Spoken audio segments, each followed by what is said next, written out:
இன்றைய தியானத்திற்காக நாம் பரிசுத்த வேதத்திலே வெளிப்படுத்தின விசேஷம் 7வது அதிகாரத்தை நாம் எடுத்துக்கொள்வோம். प्रकाशित वाक्य का 7वां अध्याय हम लेंगे. 7வது அதிகாரம் 13 மற்றும் 14வது வசனங்களை நாம் வாசிக்க கேட்போம். 13 और 14वां वचन. அப்பொழுது மூப்பர்களில் ஒருவன் என்னை நோக்கி, வெள்ளை அங்கிகளை தரித்திருக்கிற இவர்கள் யார்? எங்கே இருந்து வந்தார்கள் என்று கேட்டான். அதற்கு நான், ஆண்டவனே, அது உமக்கே தெரியும் என்றேன். அப்பொழுது அவன், இவர்கள் மிகுந்த உபத்திரவத்திலிருந்து வந்தவர்கள்.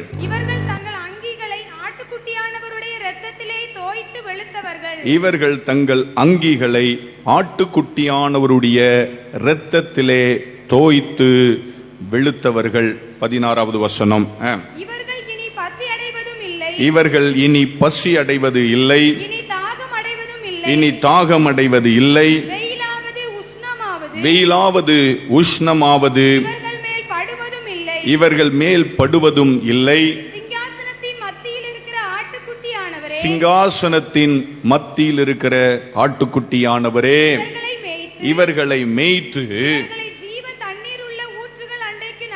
இவர்களை ஜீவ தண்ணீருள்ள ஊற்றுகள் அண்டைக்கு நடத்துவார்.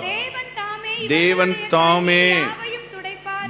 தாமே இவர்களுடைய கண்ணீர்கள் யாவையும் துடைப்பார் என்றான். கைகளை உயர்த்தி கர்த்தரை மகிமைப்படுத்துவோம். கர்த்தருடைய பரிசுத்த நாமத்துக்கு ஸ்தோத்திரம் உண்டாவதாக. प्रभु की पवित्र नाम की स्तुति हो. வெளிப்படுத்தின விசேஷம் 15வது அதிகாரத்திலிருந்து சில காரியங்களை அருமையான பாஸ்டர் ஐயா நம்மோடு கூட பகிர்ந்து கொண்டார்கள். प्रकाशित वाक्य के 15वां अध्याय से हमने इसके पहले प्रचार सुना. அந்த 15வது அதிகாரத்துக்கு முன்னால் இருக்கிற ஒரு வசனத்தை நாம் இப்பொழுது வாசிக்க கேட்டோம். और उसी 15 का अध्याय का पहला अध्याय हमने पढ़ा. ஹல்லேலூயா. இந்த வெளிப்படுத்தின விசேஷம் 7வது அதிகாரத்திலும் 14வது அதிகாரத்திலும் 2 கூட்டங்கள் இருக்கிறதை நாம் வேதத்தில் வாசித்து பார்க்க முடியும். इस प्रकाशित वाक्य का 7वां और 14वां अध्याय में जो है 2 कार्य हम देखते हैं. 14வது அதிகாரம் 4வது வசனத்தில் வாசித்து பார்க்கிற பொழுது இவர்களை குறித்து வேதம் சொல்லுகிறது, இவர்கள் ஸ்திரீகளாலே கரைபடாதவர்கள் என்று ஒரு வார்த்தை எழுதப்பட்டிருக்கிறது. 14वां वचन का 14 अध्याय में कहा गया कि ये लोग जो है स्त्रियों के द्वारा उन्हें अशुद्ध नहीं किया गया. ஆட்டுக்குட்டியானவர் எங்கே போனாலும் அங்கே எல்லாம் அவரை பின்பற்றினவர்கள் என்று பரிசுத்த வேதம் எழுதி வைத்திருக்கிறது. जहां कहां मेमना गया उनके पीछे ये हो लिए. இந்த பூமியிலே ஒரு அலங்கோலமான ஒரு சம்பவம் நடக்கிற பொழுது மத்தியாகாயத்திலே ஒரு அழகான கூட்டம் தேவனை ஆராதித்துக் கொண்டிருக்கிறது. इस पृथ्वी में जब ऐसे अछूत कार्य चल रहे हैं तभी जो है स्वर्ग के राज्य में एक अच्छा सा कार्य है. हालेलुया. இந்த பூமியிலே கண்ணீரும் புலம்பலும் இருக்கிற பொழுது மத்திய ஆகாயத்திலே ஒரு அழகான கூட்டம் தேவனை மகிழ்ச்சியோடு துதித்துக் கொண்டிருக்கிறது. इस पृथ्वी में केवल आंखों में से आंसू आती है, लेकिन अब स्वर्ग के राज्य में जो एक अच्छा ऐसा कार्य कि हम प्रभु की आराधना करते हैं. கிறிஸ்து இயேசுவின் வருகையின் போது எடுத்துக்கொள்ளப்படுகிறவர்கள் பாக்கியவான்கள். यीशु मसीह के दूसरे आगमन में जो उनके साथ हो लेंगे वो भाग्यशाली है. நினையாத நாளிகையிலே மனுஷகுமாரன் வருவார் என்று பரிசுத்த வேதம் நமக்கு சொல்லுகிறது. हम सोच भी नहीं सकते ऐसे समय में प्रभु यीशु मसीह आने वाले हैं. அந்த நினையாத நாளிகையில் அவர் வருகிற பொழுது அவரோடு கூட எடுத்துக்கொள்ளப்படுகிறவன் பாக்கியவான். और ऐसे दिन में आने वाले यीशु मसीह के संग जो हो लिए वो भाग्यशाली है. கைவிடப்படுகிறவன் உபத்திரவ காலத்திற்குள்ளே தள்ளப்பட்டு போய் விடுவான். लेकिन जो यहाँ पर छूट जाएगा वो विपत्तियों के दिनों को देखेगा. ஆனால் எடுத்துக்கொள்ளப்படுகிறவர்கள் தேவனுக்கு முன்பதாக அவர்கள் நிற்கிறார்கள் என்று பரிசுத்த வேதம் நமக்கு சொல்லுகிறது. लेकिन जो प्रभु के साथ चले जाएंगे वो जो है परमेश्वर के सामने खड़े होंगे. அது ஒரு அழகான கூட்டம். वो एक अच्छा सुंदर सा जगह है, सुंदर से लोग हैं. हालेलुया. அது ஒரு அழகான கூட்டம். वो जो एक सुंदर से लोग हैं. வெண் வஸ்திரங்களை தரித்திருந்த கூட்டம். जो सफेद कपड़े पहने हुए हैं. நாம உடுத்திருக்கிற வெண்வஸ்திரங்கள் போல அல்ல அந்த வெண்வஸ்திரங்கள். जो हमने कपड़ा सफेद सा पहना है वैसा वो कपड़ा नहीं. ஒரு துளியேனும் கரையில்லாத வஸ்திரங்கள் உடுத்திருக்கிற கூட்டம். एक बूंद भी उसमें कोई भी खराब नहीं दिखाई पड़ेगा। அதற்கு காரணம் பரிசுத்த வேதம் சொல்லுகிறது, इसका कारण पवित्र शास्त्र में कहा गया है, அவர்கள் ஆட்டுக்குட்டியானவருடைய இரத்தத்திலே தங்கள் வஸ்திரங்களை தோய்த்து வெளுத்திருந்தார்கள் என்று பரிசுத்த வேதம் சொல்லுகிறது. इन्होंने अपने अपने वस्त्र मेमने के लहू से धोकर शेक्त किए हैं। இன்றைக்கு நாம் இந்த வசனங்களை சிந்திக்க போகிறோம். आज इन वचनों पर हम ध्यान देंगे, இந்த வசனங்களுக்கான அர்த்தங்களை நாம் சிந்திக்க போகிறோம். वचनों का अर्थ हम அதற்கு समझेंगे। முன்பதாக ஒரு பழைய பாடலின் ஒரு ஸ்டான்ஸாவை நம்ம பாட போகிறோம். அழகாய் நிற்கும் யார் இவர்கள், திரளாய் நிற்கும் யார் இவர்கள். 5 மேஜர் படி. அழகாய் நிற்கும் யார் இவர்கள், தீரளாய் நிற்கும் யார் இவர்கள், சேனை தலைவராம் இயேசுவின் போர் களத்தில் அழகாய் நிற்கும் யார் இவர்கள், சேனை தலைவராம் இயேசுவின் போர் களத்தில் அழகாய் நிற்கும் யார் இவர்கள், வெள்ளை அங்கியை தரித்து கொண்டு வெள்ளை குருத்தா ஓலை பிடித்து ஆர்ப்பரிப்பார் சிங்காசனம் முன்பு ஆட்டுக்குட்டியே மகிமை என்று அழகாய் நிற்கும். பாட்டு தெரிஞ்சவங்க எல்லாரும் சேர்ந்து பாடுங்க மகள. தீரளாய் நிற்கும் யார் இவர்கள், சேனை தலைவராம் இயேசுவின் போர் தளத்தில் அழகாய் நிற்கும் யார் இவர்கள், இனி இவர்கள் பசியடையார், இனி இவர்கள் தாகமடையார், வெயிலாகிலும் அனலாகிலோ வேதனையை அழிப்பதில்லை, அழகாய் நிற்கும் யார் இவர்கள், தீரளாய் நிற்கும் யார் இவர்கள், சேனை தலைவராம் இயேசுவின் போர் களத்தில் அழகாய் நிற்கும் யார் இவர்கள், சேனை தலைவராம் இயேசுவின் போர் களத்தில் நிற்கும் யார் இவர்கள், ஆட்டுக்குட்டிதாம் இவர் கண்ணீரை அறகற்றி துடைத்திடுவார், அழைத்து செல்வார் இன்ப ஊற்றுக்கே அள்ளி பருக இயேசுதாமே, அழகாய் நிற்கும் யார் இவர்கள்,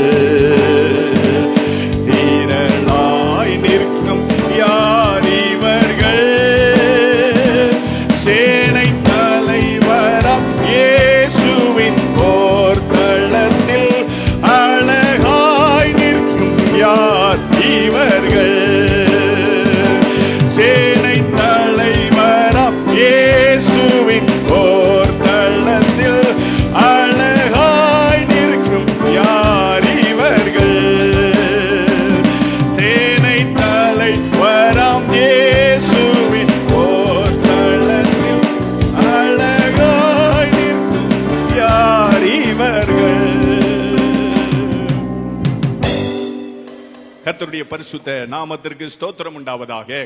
प्रभु की स्तुति हो। நாம் ஒரு பரலோக காட்சியை இந்த இடத்துல நாம் வாசித்து கேட்டோம். यहाँ पर हमने एक स्वर्ग के राज्य के कार्य के बारे में पढ़ा।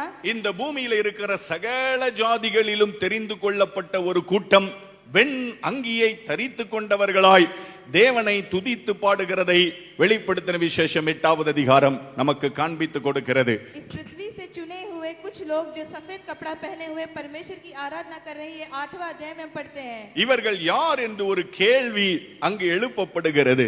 वहाँ पर एक प्रश्न पूछा जाता है कि ये लोग कौन है। இவர்கள் யார் என்று மூப்பர்களில் ஒருவன் இந்த அப்போஸ்தலனாகிய யோவானிடத்திலே கேட்டதாக பரிசுத்த வேதம் சொல்லுகிறது. प्राचीनों में से एक ने इस यूहन्ना के पास ऐसा एक प्रश्न पूछा। இந்த யோவான் சொல்லுகிறார், ஆண்டவனே உமக்கு அது தெரியுமே, பரலோகத்திற்கு அது தெரியுமே என்றவர் சொல்லுகிறதை வேதத்தில் வாசித்து பார்க்கிறோம். यूहन्ना जवाब देता है कि हे स्वामी आप जानते हो। அப்பொழுது அந்த பரலோகத்தில் இருக்கிற மூப்பர்களில் ஒருவர் சொல்லுகிறார், இவர்கள் யார் என்று சொன்னால் இவர்கள் மிகுந்த உபத்திரவத்திலே இருந்து வந்தவர்கள் என்று ஒரு வார்த்தை எழுதப்பட்டு இருக்கிறது. तब प्राचीनों में से एक ऐसा जवाब देता है कि ये लोग कौन है। ये लोग वो लोग हैं जो महाक्लेश से निकल आए हैं, மிகுந்த பாடுகளின் வழியாக கடந்து வந்தவர்கள். जिन्होंने बहुत सी विपत्तियों को सहे हैं। ஆனால் எவ்வளவு பாடுகள் அவர்கள் வாழ்க்கையில வந்தாலும் தங்கள் வஸ்திரம் கரைபடாதபடிக்கு கிறிஸ்து இயேசுவின் தூய இரத்தத்தினாலே கழுவப்பட்டவர்களாய் தங்களை காத்து கொண்டவர்கள் என்று ஒரு சாட்சி கொடுக்கப்படுகிறது. लेकिन यहाँ पर एक गवाही दिया जाता है कि चाहे कितने भी महाक्लेश से ये लोग गुजरे, लेकिन उन्होंने अपने वस्त्र पर एक भी दाग लगने नहीं दिया। 14வது அதிகாரத்திலேயும் இன்னொரு அழகான கூட்டம் இருக்கிற யூதர்களின் கூட்டம். यहाँ पे 14वां अध्याय में यहूदियों का लोग हैं, அந்த கூட்டத்தை குறித்து பரிசுத்த வேதம் சாட்சி கொடுக்கிறது. और उन लोगों के बारे में पवित्र शास्त्र ऐसा गवाही देता இவர்கள் है। ஸ்திரீகளாலே தங்களை கரைப்படுத்தாதவர்கள். ये लोग जो है स्त्रियों के द्वारा उन्होंने अपने आप को अशुद्ध नहीं होने दिया। அப்படி என்று சொன்னால் இந்த உலகத்தினாலே தங்களை கரைப்படுத்தாதவர்கள் என்று அர்த்தம். उसका मतलब ये है कि पृथ्वी के जो अशुद्ध कार्य है उन्होंने अपने ऊपर लगने नहीं दिया। அப்போஸ்தலனாகிய யாக்கோபு தனது நிருபத்திலே எழுதுகிறபடி உலகத்தால் கரைபடாதபடி தன்னை காத்துக் கொள்ளுகிறதே தேவனுக்கு முன்பதாக மாசில்லாத சுத்தமான தேவ பக்தியாய் இருக்கிறது என்ற வார்த்தையின்படி உலகத்தால் தங்களை கரைபடாமல் காத்து கொண்டவர்கள் பரலோகத்திலே நிற்பதற்கு தகுதி உடையவர்களாய் மாறுகிறார்கள். केवल वही लोग स्वर्ग के राज्य में जो जा सकते हैं जो इस पृथ्वी के अशुद्ध को अपने आप पर लगने नहीं देते। கர்த்தருடைய பரிசுத்த நாமத்துக்கு ஸ்தோத்திரம் உண்டாவதாக.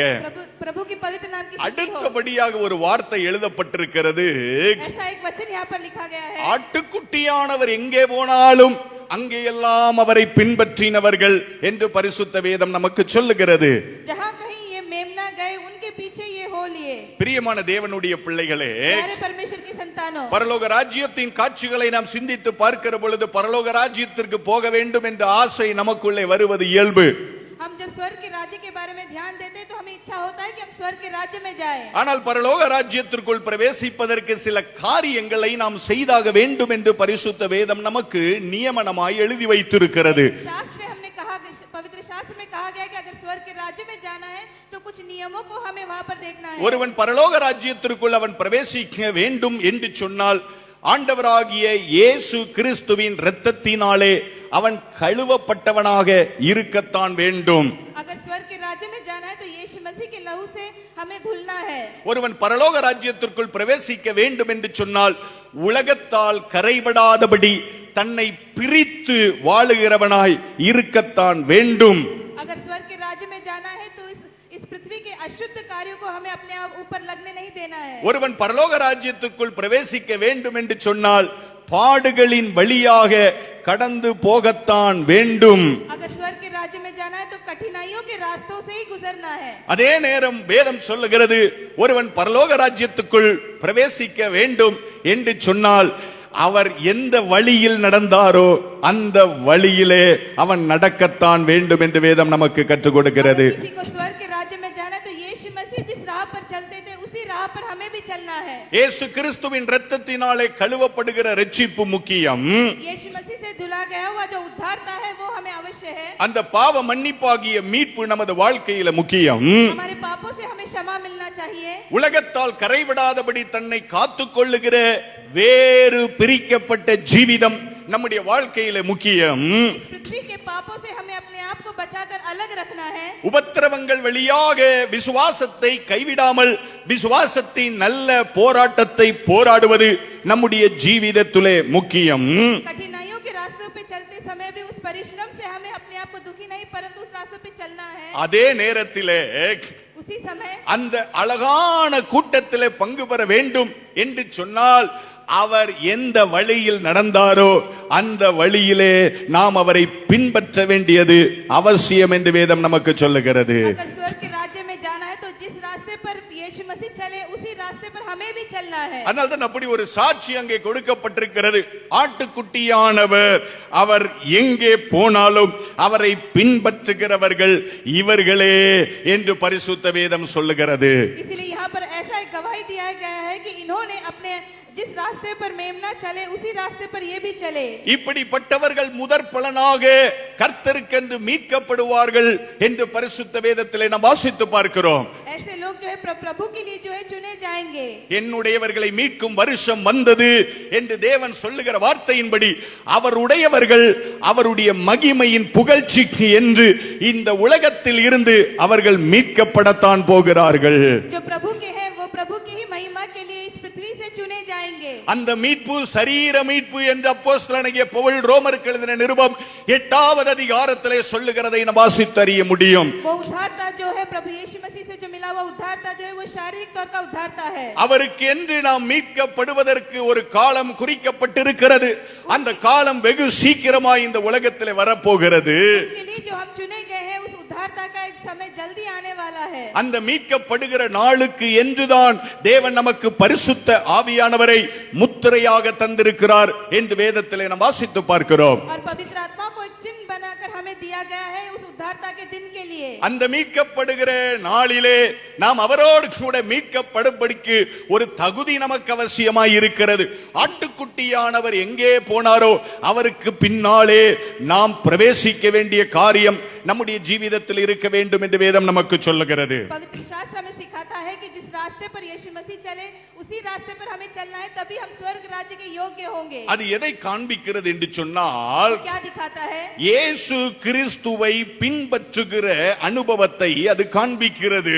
यीशु मसीह के पीछे हो लेने का अनुभव दिखाता है. உபத்திரவ காலத்திற்குள் பிரவேசிக்க விரும்பாமல் தேவனோடு கூட எடுத்துக் கொள்ளப்பட வேண்டும் என்று ஒருவன் விரும்பினால் அவன் இயேசு கிறிஸ்துவை பின்பற்ற வேண்டிய அவசியம் நமக்கு இருக்கிறது. विपत्तियों के दिन में ना जाने के अलावा यीशु मसीह के संग जो जाना चाहता है वो जो है यीशु मसीह के रास्ते पर अगर चले तो ही संभव है. ஆண்டவர் தம்முடைய ஜனங்களை அழைக்கிற பொழுது அப்படி சொன்னார், என்னை பின்பற்றி வாருங்கள் என்று அவர் அழைத்த அநேக அழைப்புகள் புதிய ஏற்பாட்டிலே எழுதப்பட்டிருக்கிறது. नए नियम में हम देखते हैं कि यीशु मसीह बहुत जगह पर कहते हैं कि मेरे पीछे आओ. அவர் மத்தேயுவை அப்படி அழைத்தார், எனக்கு பின் சென்று வா என்று அழைத்தார் என்று மத்தேயு 9வது அதிகாரம் 9வது வசனம் நமக்கு சொல்லுகிறது. मत्ती सुसमाचार का पुस्तक 9वां अध्याय 9वां वचन कहता है कि उन्होंने मत्ती को देखकर कहा कि तू मेरे पीछे आ. மீன்களை பிடித்துக் கொண்டிருந்த அந்த சீஷர்களை ஆண்டவர் அழைக்கிற பொழுது என்னை பின்பற்றி வாருங்கள் என்று அழைத்தார் என்று பரிசுத்த வேதம் நமக்கு சொல்லுகிறது. मछलियों को पकड़ने वाले लोगों भाइयों को देखकर उन्हें अपना चेला बनाकर प्रभु ने उनसे कहा कि मेरे पीछे हो ले. என்னை பின்பற்றி வா என்று சொல்லுகிறது தேவன் சபைக்கு கொடுத்த ஒரு முக்கியமான ஒரு கட்டளையாய் இருக்கிறது. मेरे पीछे हो ले ये जो है प्रभु ने हमें अपने कलीसिया को दिया हुआ एक मुख्य वाचा है. மனுஷனை பின்பற்றுவதனாலே பலன் இல்லை. मनुष्य के पीछे अगर हम जाएंगे तो उससे कोई फल नहीं मिलेगा. ஒரு கூட்டத்தை பின்பற்றுவதனாலே பலன் இல்லை. या कुछ लोगों के पीछे हम ऐसे हो ले तो उसका कोई भी फायदा नहीं. நாம் பின்பற்ற வேண்டியது ஒரே ஒருவரை தான் இந்த உலகத்திலே பின்பற்ற வேண்டும். நமது ஆண்டவரும் அருமை இரட்சகருமாய் இருக்கிற இயேசு கிறிஸ்துவை மாத்திரம் நாம் பின்பற்ற வேண்டும். हमें केवल यीशु मसीह जो हमारा उद्धार करता है उन्हीं के पीछे हो लेना है. ஹalleluya. அவர் ஒருவரே இந்த உலகத்தில் அடிக்கப்பட்ட ஆட்டுக்குட்டியானவர். वो एक ही है जो हमारे लिए बलि हुए मेमना है. ஆனால் தான் அவர் என்னை பின்பற்றி வா என்று சொன்னார். इसीलिए उन्होंने कहा कि तू मेरे पीछे हो ले. அப்படி என்னை பின்பற்றி வா என்று சொன்னவர் மத்தேயு 10வது அதிகாரம் 38வது வசனத்திலே அவர் சொல்லுகிற பொழுது சொல்லுகிறார், என்னை பின்பற்றுகிறவன் எப்படி பின்பற்ற வேண்டும் என்றால் தன்னைத்தான் வெறுத்து தன் சிலுவையை எடுத்துக்கொண்டு என்னை பின்பற்ற கடவன் என்று ஒரு வார்த்தையை சொல்லுகிறதை என வாசித்து பார்க்கிறோம். मत्ती की सुसमाचार के पुस्तक में 10वां 38वां वचन कहता है प्रभु यीशु मसीह ऐसे कहते हैं कि अपने क्रूस को उठाकर तू मेरे पीछे हो ले तभी तू मेरे योग्य होगा. தன் சிலுவையை எடுத்துக்கொண்டு என்னை பின்பற்றாதவன் எனக்கு பாத்திரன் அல்ல என்று கர்த்தருடைய வார்த்தை சொல்லுகிறதை நாம் அறிந்திருக்கிறோம். जो कोई अपने क्रूस को उठाकर मेरे पीछे ना चले वो मेरे योग्य नहीं. அப்படி என்று சொன்னால் என்ன அர்த்தம்? ऐसे यीशु मसीह कहे उसका मतलब அவரை क्या है? பின்பற்ற விரும்புகிற ஒவ்வொருவருக்கும் ஒரு சிலுவை என்பது தவிர்க்க முடியாத ஒரு காரியம். इसका मतलब यह है कि जो भी प्रभु यीशु मसीह के पीछे चलता चलते हैं उन्हें एक क्रूस उठाना ही पड़ेगा। வேதம் சொல்லுகிறது, அன்றியும் தேவபக்தியாய் நடக்க மனதாய் இருப்பவர்கள் யாவரும் துன்பப்படுவார்கள் என்று பரிசுத்த வேதம் சொல்லுகிறது. पवित्र शास्त्र कहता है कि जो चाहते हैं कि जो यीशु मसीह की राह पर चले उन्हें जरूर परिश्रम उठाना पड़ेगा। தேவபக்தியாய் நடப்பவர்கள் என்று எழுதப்படவில்லை. ऐसे प्रभु के भक्ति पे चलने वाले ऐसे नहीं, தேவபக்தியாய் நடக்க மனதாய் இருப்பவர்கள் என்று எழுதப்பட்டிருக்கிறது. जो भक्ति के राह पर चलना चाहता है वो।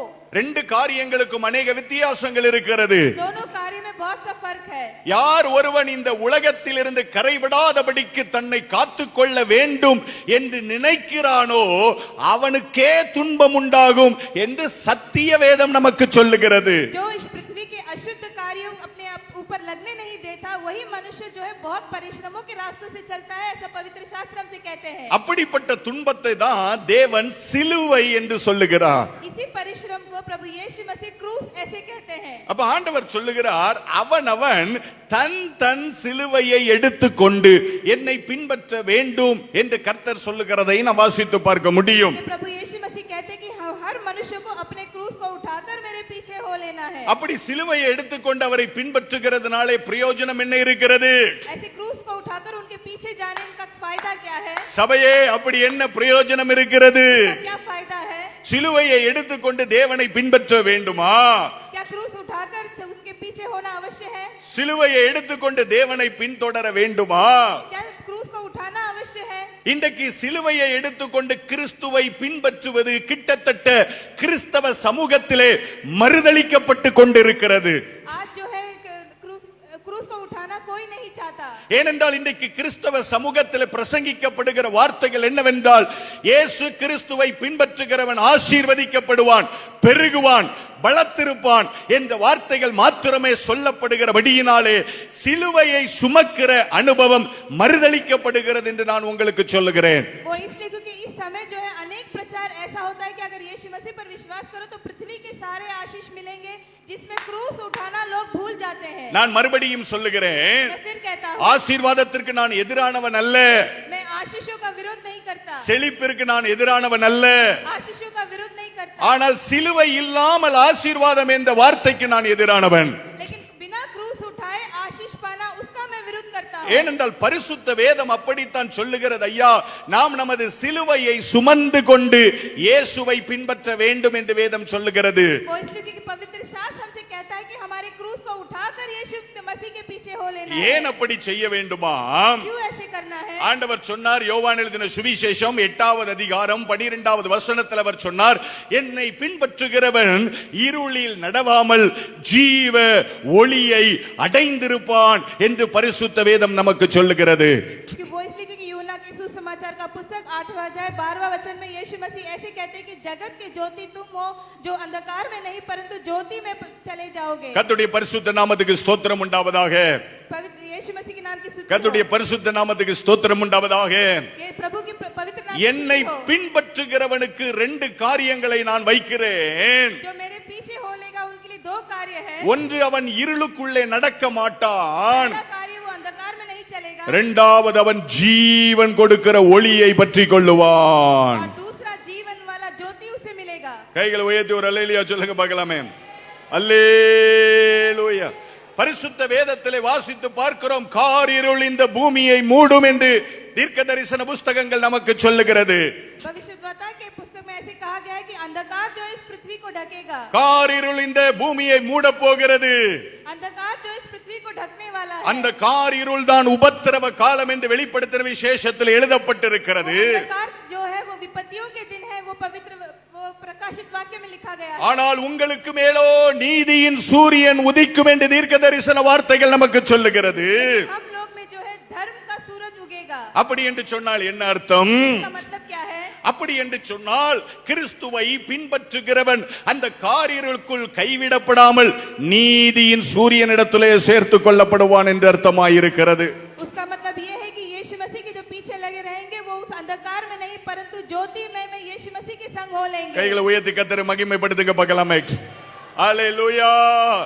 அவன் இருளிலே நடவாமல் அவன் ஜீவ ஒளியை அடைந்திருப்பான் என்று பரிசுத்த வேதம் நமக்கு போதிக்கிறது. वो अंधकार में न चलेगा परंतु जीवन की ज्योति पाएगा। ஆண்டவர் இதே வசனங்களிலே பின்னாலே சொல்லுகிற பொழுது மத்தேயு 19வது அதிகாரத்திலே சொல்லுகிறார், என்னை பின்பற்றுகிற நீங்கள் சிங்காசனங்களுக்கு மேலே அமர்ந்திருப்பீர்கள் என்று ஒரு மகிமையின் ஆசீர்வாதத்தை கொடுக்கிறதை நாம் பரிசுத்த வேதத்தில் வாசித்து பார்க்க முடியும். मत्ती का सुसमाचार का पुस्तक 19वां अध्याय में प्रभु यीशु मसीह ऐसे कहते हैं कि जो मेरे पीछे हो लेंगे उन्हें सिंहासन में जगह मिलेगा। மத்தேயு 19:28 அப்படிப்பட்ட வார்த்தைகளை நமக்கு சொல்லுகிறதை நாம் அறிந்திருக்கிறோம். 28वां वचन ये कहता है। அப்படி என்று சொன்னால் इसका मतलब क्या है? சபையே நாம் கிறிஸ்துவை பின்பற்ற வேண்டியது அவசியமாய் இருக்கிறது. சபையே एक कलीसिया हमें प्रभु के पीछे लगना, क्रूस उठाकर लेना वो अवश्य है। ஐயா நாம் கிறிஸ்துவை பின்பற்ற வேண்டியது அவசியமாய் இருக்கிறது ஐயா. कहे कलीसिया हमें प्रभु यीशु मसीह की राह पर चलना है। காரணம் ஏன்? उसका நான் कारण क्या है? இருளில் கைவிடப்படாமல் நான் வெளிச்சத்தின் இடத்தில் பிரவேசிக்க வேண்டும். अंधकार में ना जाके मुझे ज्योति में रास्ते पर चलना है। எத்தனை பேர் வெளிச்சத்துக்குள்ள பிரவேசிக்கணும்னு ஆசைப்படுறீங்க? कितने लोग ज्योति में जाना चाहते हैं? ஆமென்.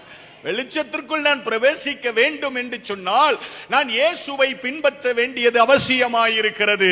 अगर ज्योति में हमें जाना है तो यीशु मसीह की राह पर हमें चलना है। எனக்கு சிங்காசனங்களுக்கு மேலே அமர்ந்திருக்கிற ஒரு அனுபவம் எனக்கு தேவை என்று சொன்னால் நான் கிறிஸ்துவை என் சிலுவையை சுமந்து கொண்டு நான் பின்பற்ற வேண்டியது அவசியமாயிருக்கிறது. अगर महिमा के सिंहासन पर मुझे बैठना है तो यीशु मसीह का क्रूस उठाकर यीशु मसीह की राह पर मुझे चलना है। கர்த்தருடைய பரிசுத்த நாமத்துக்கு ஸ்தோத்திரம் உண்டாவதாக. प्रभु की पवित्र नाम की स्तुति हो। பின்பற்றுவது என்று சொன்னால் என்ன அர்த்தம்? पीछे हो लेना उसका मतलब क्या है? பின்பற்றுவது என்று சொன்னால் என்ன அர்த்தம்? पीछे हो लेना उसका मतलब क्या है? நாம் அவரை தரிசித்து நடவாமல் நாம் அவரை விசுவாசித்து நடக்கிறோம் என்று அப்போஸ்தலனாகிய பவுல் சொல்லுகிற வார்த்தைகளை நாம் வேதத்தில் வாசித்து பார்க்கிறோம். प्रेरित पौलुस कहता है कि हमने प्रभु को नहीं देखा लेकिन उन पर विश्वास करके उनकी राह पर हम चल रहे हैं। தரிசித்து நடத்தல் என்று சொன்னால் நாம் அவரை கண்டு அவரை பின்பற்றுவது. दर्शन का मतलब यह है कि उनको देखकर उनकी राह पर चलना। இப்பொழுது நாம் அவரை காணவில்லையே, लेकिन आज हमने उन्हें नहीं देखा, நாம் அவரை கண்ணாலே பார்க்கவில்லையே. अपनी आंखों से नहीं देखा। அப்படி நாம் அவரை கண்ணாலே பார்க்காத பொழுது நாம் எப்படி அவரை பின்பற்றுகிறவர்களாய் மாற முடியும்? अगर उन्हें हमने आंखों से नहीं देखा तो हम कैसे उनके पीछे हो सकते हैं? நாம் அவரை தரிசித்து நடவாமல் விசுவாசித்து அல்லவா நடக்கிறோம் என்று வேதம் நமக்கு சொல்லுகிறது.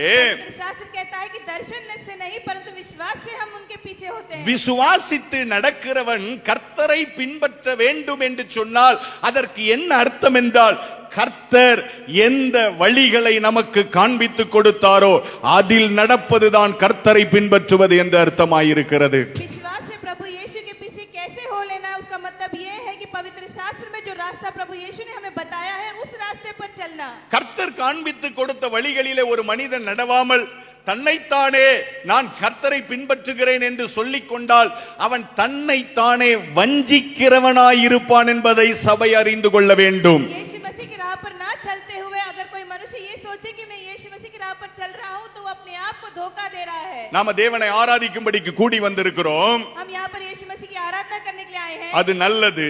वो अच्छा है। நாம் தேவனை பாடி ஆராதிக்கிறோம். हम उनके गीत गाकर उनकी आराधना அது करते हैं, நல்லது. वो अच्छा है। நாம் ஜெபிக்கிறோம். प्रार्थना करते हैं, அது நல்லது. वो भी अच्छा है। நாம் வேதம் வாசிக்கிறோம். पवित्र शास्त्र पढ़ते हैं, அது நல்லது.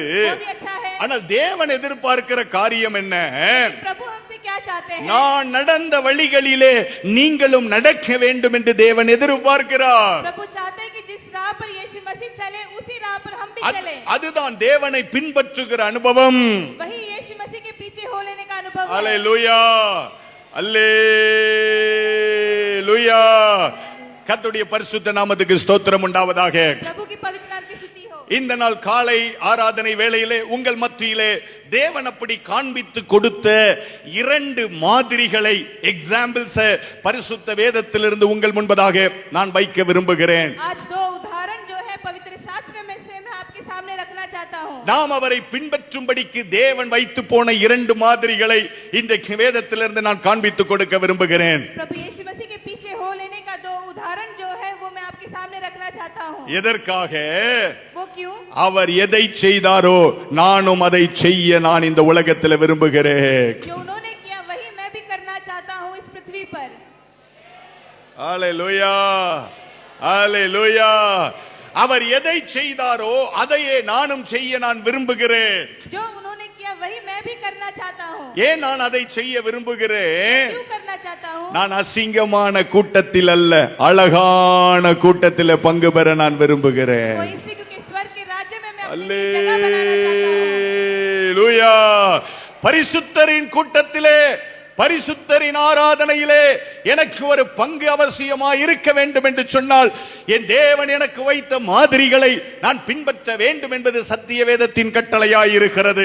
पवित्र शास्त्र हमसे ये कहता है कि अगर पवित्रता से और पवित्र लोगों के बीच हमें अगर पवित्र प्रभु की आराधना करना है तो प्रभु यीशु मसीह के रास्तों पर चलना है। அப்படி இயேசு எந்த காரியங்களை நமக்கு மாதிரியாக வைத்து போனார்? ऐसे यीशु मसीह ने कौन सा उदाहरण हमारे सामने रखा है? முதலாவதாக पहला அப்போஸ்தலனாகிய யோவான் எழுதின சுவிசேஷம் सुसमाचार यूहन्ना அதனுடைய 13வது அதிகாரம் 15வது வசனத்தை எடுத்து நாம் வாசிக்க கேட்போம்.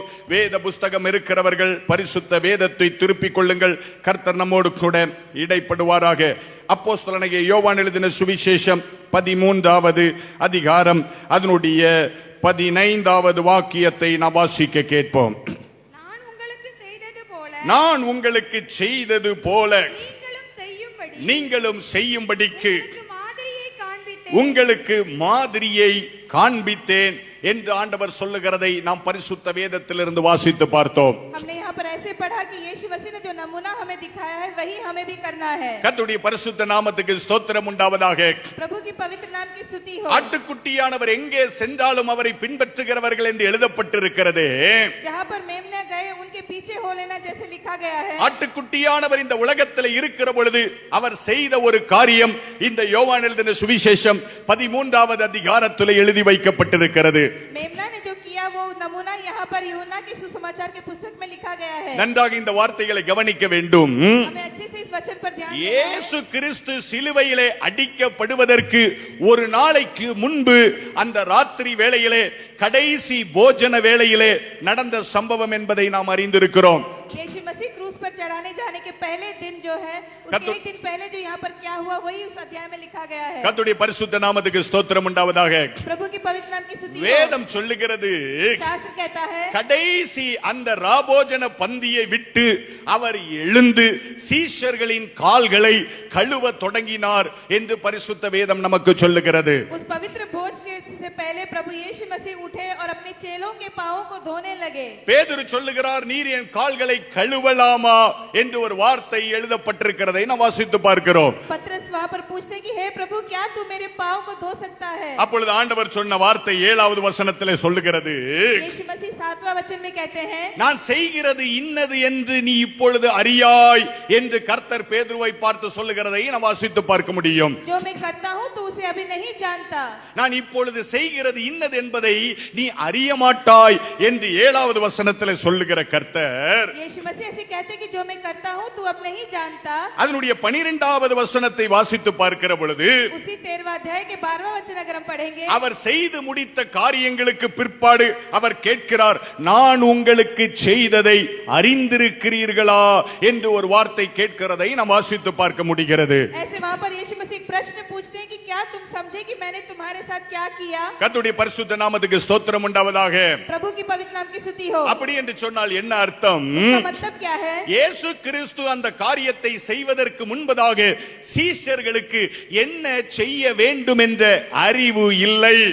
यीशु मसीह इस कार्य करने से पहले चेले ये नहीं जानते थे कि वो क्या कर रहे हैं। ஆனால் இயேசு கிறிஸ்து அந்த காரியத்தை செய்து முடித்த பிற்பாடு அதை குறித்த அறிவு வந்ததா என்று தேவன் கேட்கிறதை நாம் வாசித்து பார்க்க முடியும். लेकिन उस कार्य को पूरा करने के बाद यीशु मसीह उनसे पूछते हैं कि क्या उन्हें ये समझ में आया? நாம் அடிக்கடி வாசித்து கேட்கிற வேத பகுதிதான். इस वचन को हम बार-बार पढ़ते हैं, ஆனாலும் நாம் அதை கவனமாக கவனிக்கும்படி உங்களை அன்போடு கூட கேட்டுக்கொள்கிறேன். लेकिन मैं चाहता हूं कि आप इस पे थोड़ा ध्यान दें। நான் செய்ததை நீங்கள் அறிந்திருக்கிறீர்களா என்று ஆண்டவர் கேட்கிறார். क्या तुम समझे कि मैंने तुम्हारे साथ क्या किया? அவர் அப்படி என்ன செய்தார்? उन्होंने ऐसे क्या किया? வேதம் சொல்லுகிறது 14வது வசனத்தில் ஆண்டவர் சொல்லுகிறார், ஆண்டவரும் போதகருமாகிய நானே உங்கள் கால்களை கழுவினது உண்டானால் நீங்களும் ஒருவருடைய கால்களை ஒருவர் கழுவ கடவீர்கள் என்று கர்த்தர் சொன்னதை நாம் வாசித்து பார்க்கிறோம். 14वां वचन में प्रभु कहते हैं कि यदि मैंने प्रभु और गुरु होकर तुम्हारे पाँव धोए तो तुम्हें भी एक दूसरे के पाँव को धोना है।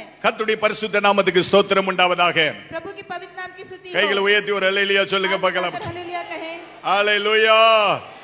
நானே கால்களை கழுவினது உண்டானால் நீங்களும் கால்களை கழுவ கடவீர்கள் என்று கர்த்தர் சொன்னார். अगर मैं गुरु होने के प्रभु और गुरु होने के बावजूद तुम्हारे पैरों को धो सकता हूँ तो तुम्हें भी यही करना है। நாம் பொதுவாக ராபோஜனத்தை ஆசரிக்கிற பொழுது இந்த வசனத்தை அடிப்படையாக கொண்டு நாம் கால்களை கழுவுகிறது உண்டு. जब हम पवित्र भोज में भाग लेते हैं तब इस वचन में जो कहा गया है उसके द्वारा हम एक दूसरे के पाँव को धोते हैं। ஆனால் நம்முடைய ராபோஜன ஆராதனைகளிலே நாம் ஒருவர் கால்களை மாத்திரம் நாம் கழுவுகிறோம். लेकिन हमारे इस पवित्र भोज की आराधना में हम केवल एक मनुष्य के पैरों को ही धोते हैं। ஆனால் அன்றைக்கு நடந்த அந்த ராபோஜன ஆராதனையிலே இயேசு 12 பேரின் கால்களை கழுவினார் என்று எழுதப்பட்டிருக்கிறது. लेकिन उस पवित्र भोज में यीशु मसीह ने अपने 12 चेलों के पैरों को धोआ। 12 பேரும் இயேசுவின் கால்களை கழுவவில்லை. लेकिन वो चेले जो है उन्होंने यीशु मसीह के पैर को नहीं धोआ। இயேசு 12 பேரின் கால்களை கழுவினார். लेकिन यीशु मसीह ने जो उन 12 चेलों के पाँव को धोआ। இயேசு 12 பேரின் கால்களை கழுவின பின்பு சொன்னார், ஆண்டவரும் போதகருமாயிருக்கிற நான் உங்களுக்கு எதை செய்தனோ அப்படியே நீங்களும் மற்றவர்களுக்கு செய்யுங்கள் என்று ஒரு வார்த்தை எழுதப்பட்டிருக்கிறது. यीशु मसीह ने उनको देखकर कहा कि प्रभु और गुरु होना जो मैं हूँ, मैंने जो तुमसे किया वही तुम दूसरों के लिए भी किया करो। கர்த்தருடைய பரிசுத்த நாமத்துக்கு ஸ்தோத்திரம் உண்டாவதாக. प्रभु की पवित्र नाम की இந்த உலகத்தை படைத்த சிருஷ்டி கர்த்தர், इस पृथ्वी को रचने वाला हमारा प्रभु, இந்த உலகத்தை உண்டாக்கின தெய்வம், इस पृथ्वी को रचने वाला हमारा प्रभु, இந்த உலகத்திலே மனிதனாக இறங்கி வந்த பிற்பாடு इस पृथ्वी में मनुष्य बनकर आने के बाद மனிதனுடைய கால்களை கழுவினார். அதையே நாமும் செய்யும்படிக்கு நமக்கு ஒரு மாதிரியை வைத்து போனார் என்று பரிசுத்த வேதம் சொல்லுகிறது. मनुष्य के पैरों को उन्होंने धुआ और ऐसे एक नमूना रखकर गए कि हम भी उसे देखकर वैसे ही किया करें। ஐயா, இந்த வழியிலே நாம நடக்க வேண்டும் என்று சத்திய வேதம் நமக்கு போதிக்கிறது. ஐயா, पवित्र शास्त्र हमें सिखाता है कि इसी रास्ते पर हमें चलना है। அல்லேலூயா, அல்லேலூயா. இந்த சம்பவம் நமக்கு விளக்கி காண்பிக்கிற உண்மை என்ன? ये संभवता से हमें क्या, इसका मतलब क्या है? 13வது அதிகாரம் 4வது வசனத்தை வாசித்து பார்க்கிற பொழுது 13वां अध्याय उसका 4था वचन अगर हम पढ़ें, வேதம் சொல்லுகிறது பாருங்கள். शास्त्र कहता है, அவர் போஜனத்தை விட்டு எழுந்து வஸ்திரங்களை கழற்றி வைத்து ஒரு சீலையை எடுத்து அறையிலே கட்டிக்கொண்டு அவர் கால்களை கழுவவும் துடைக்கவும் தொடங்கினார் என்று பரிசுத்த வேதம் சொல்லுகிறது. भोजन पर से उठकर अपने ऊपर के कपड़े उतार दिए और अंगों से लेकर अपनी कमर बांधी, तब बर्तन में के पानी भरकर चेलों के पाँव को धोने लगे। பொதுவாக அப்படிப்பட்ட பந்திகளிலே இந்த போஜனத்திற்கு முன்பதாக அடிமை ஒருவன், வேலைக்காரன் ஒருவன் கால்களை கழுவுவது வழக்கமாயிருந்தது. ऐसा एक वहाँ पर पहले ऐसे एक आदत था कि भोजन के पहले जो है लोगों के पैरों को केवल नौकर धोते थे। ஆண்டவர் அந்த போஜனத்தை விட்டு எழுந்து தன்னை ஒரு அடிமையாக மாற்றிக்கொண்டு அவர் கால்களை கழுவினார் என்று பரிசுத்த வேதம் நமக்கு போதிக்கிறது. यीशु मसीह उस भोजन से उठकर अपने आप को एक सेवक जैसे बनाकर अपने चेलों के पैरों को धोने लगे। அப்போஸ்தலனாகிய பவுல் பிலிப்பு சபைக்கு எழுதுகிற பொழுது 2வது அதிகாரத்தில் எழுதுகிறார், அவர் தேவனுக்கு சமமாயிருப்பதை கொள்ளையாடின பொருளாக எண்ணாமல் தம்மை தாமே வெறுமையாக்கி அடிமையின் ரூபம் எடுத்தார் என்று பரிசுத்த வேதம் நமக்கு சொல்லுகிறது.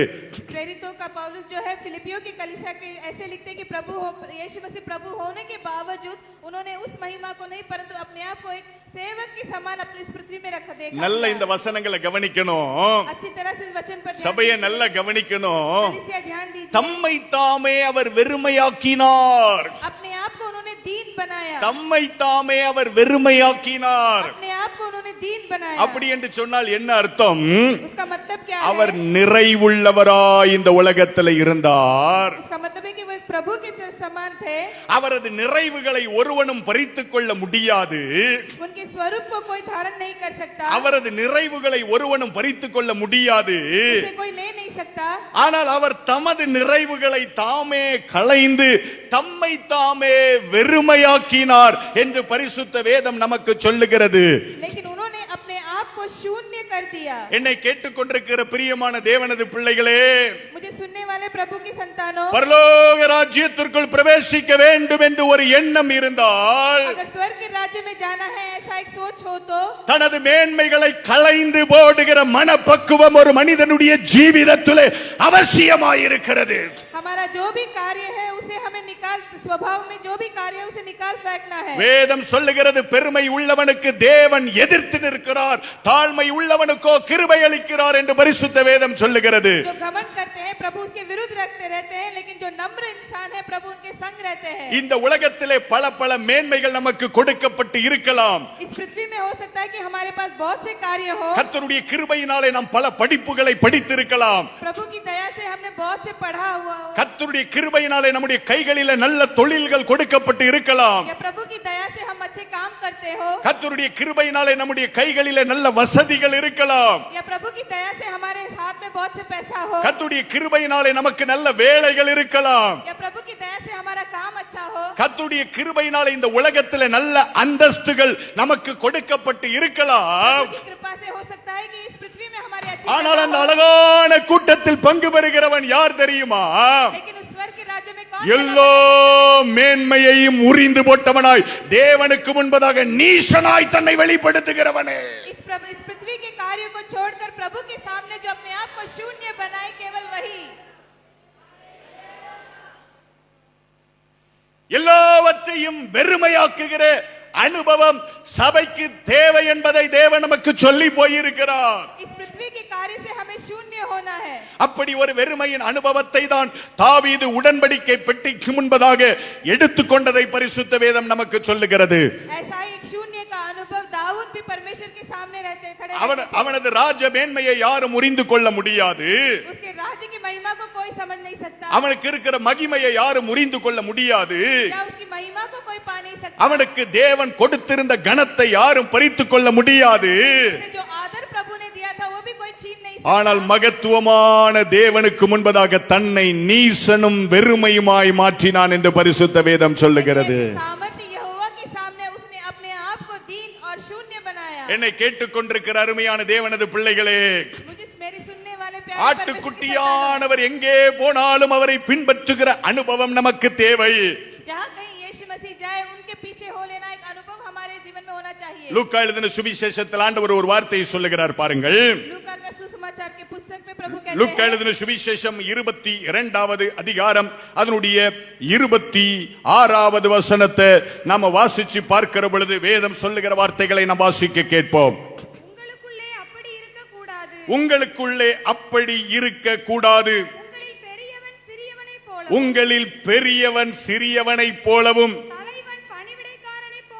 தலைவன் பணிவிடைக்காரனைப் போலவும் இருக்க கடவன். பந்தி இருக்கிறவனோ பணிவிடை செய்கிறவனோ எவன் பெரியவன்? பந்தி இருக்கிறவன் அல்லவா? அப்படி இருந்தும் நான் உங்கள் நடுவிலே பணிவிடைக்காரனை போல இருக்கிறேன் என்று நம்முடைய கர்த்தர் சொன்னார். கைகளை உயர்த்தி கர்த்தரை மகிமைப்படுத்துக பார்க்கலாமே. हाथ उठाकर प्रभु की महिमा करें। ஹalleluya, அல்லேலூயா. யார் இவர்கள் என்று ஒரு கேள்வி எழுப்பப்படுகிறது பரலோகத்திலே. स्वर्ग में ऐसा एक प्रश्न पूछा जाता है कि ये लोग कौन हैं? ஆட்டுக்குட்டியானவரை இவர்கள் பின்பற்றினவர்கள். जो मेमना के पीछे गए वो लोग। ஆட்டுக்குட்டியானவர் என்ன மாதிரியை வைத்து போனார்? मेमना ने यहाँ पर क्या नमूना छोड़ा? நான் பெரியவராய் இருந்த பிற்பாடும், मैं प्रभु होने के बावजूद, ஹalleluya, தன்னை விட பெரியவன் ஒருவனும் இல்லை என்கிறபடியினாலே தனக்கு மேலே அவர் ஆணையிட்டு கொடுத்தார். ஆபிரகாமுக்கு ஆணையிட்டு கொடுத்தார் என்று பரிசுத்த வேதம் சொல்லுகிறது. उनसे बड़ा कोई भी नहीं, ये जानते हुए भी प्रभु ने अपने आप की महिमा कही। தான் பெரியவனாய் இருந்த பிற்பாடும் அவர் பணிவிடைக்காரனை போல மாறினது போல தேவன் சொல்லுகிறார், உங்களுக்குள் பெரியவன் எவனோ அவன் சிறியவனாய் மாற கடவன் என்று கர்த்தர் சொல்லுகிறார். प्रधान होने के बावजूद जैसे मैं सेवक के समान बदला, वैसे ही तुम्हारे बीच जो भी प्रधान हो तुम्हें भी ऐसे ही अपने आप को दीन और सेवक के समान बनना है। ஏன் அந்த வார்த்தையை கர்த்தர் சொல்லுகிறார்? क्यों प्रभु ऐसे कहते हैं? சீஷர்களுக்குள்ளே தர்க்கம் உண்டாயிற்று. चेलों के बीच में ऐसा एक बात யார் हुआ, பெரியவன் என்று தர்க்கம் உண்டாயிற்று. हम में से कौन प्रधान है। யார் பெரியவன் என்று தர்க்கம் உண்டாயிற்று. उनके बीच में ऐसा झगड़ा होने சபையே, लगा कि हमारे இந்த प्रधान உலகத்திலே कौन நீ है? பெரியவனாய் இருப்பதினாலே உனக்கு ஒரு பிரயோஜனமும் இல்லை. इस पृथ्वी में अगर तुझे प्रधान स्थान मिला तो उससे कोई भी फायदा नहीं, உனக்கு ஒரு பிரயோஜனமும் இல்லை.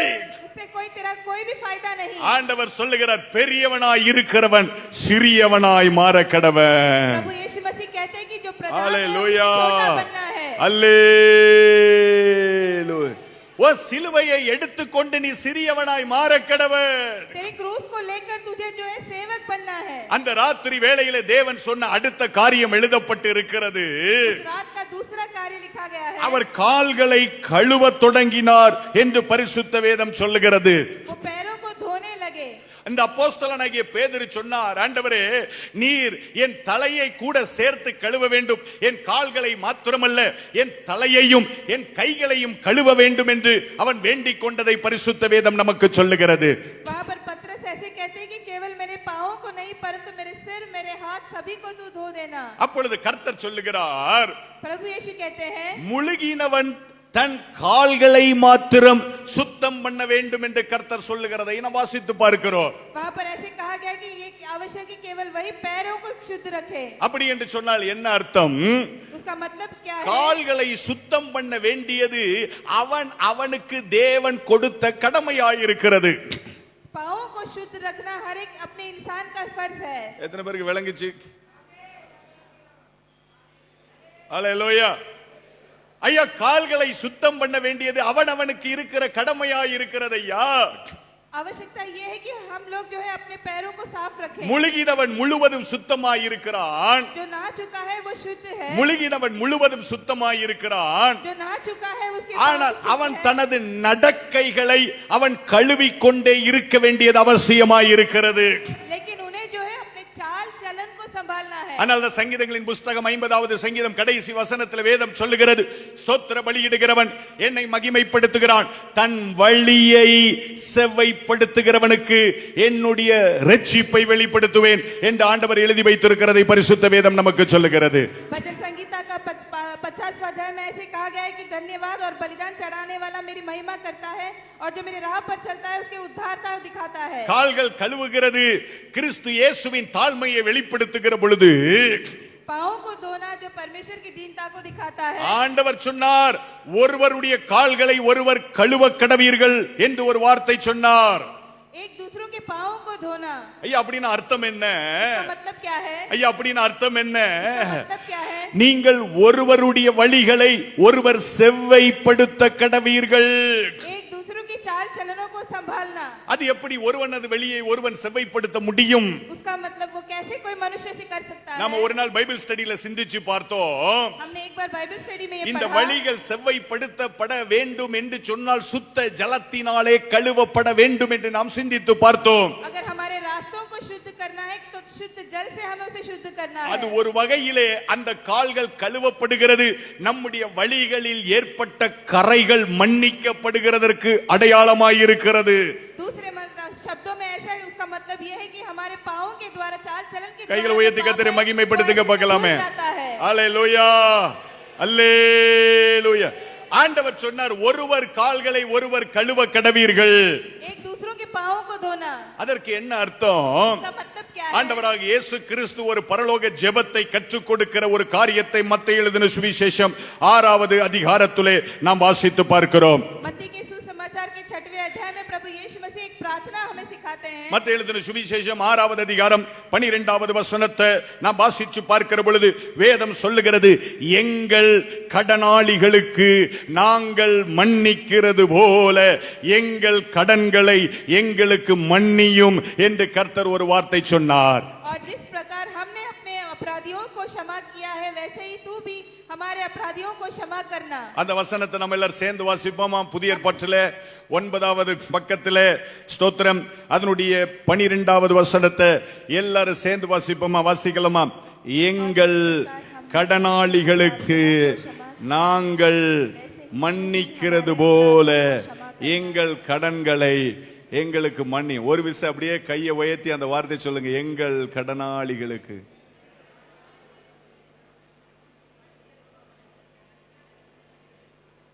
ஒரு 2 தடவை அந்த வசனத்தை சொல்லுங்க. ஒரு நல்ல அருமையான ஜெபம்.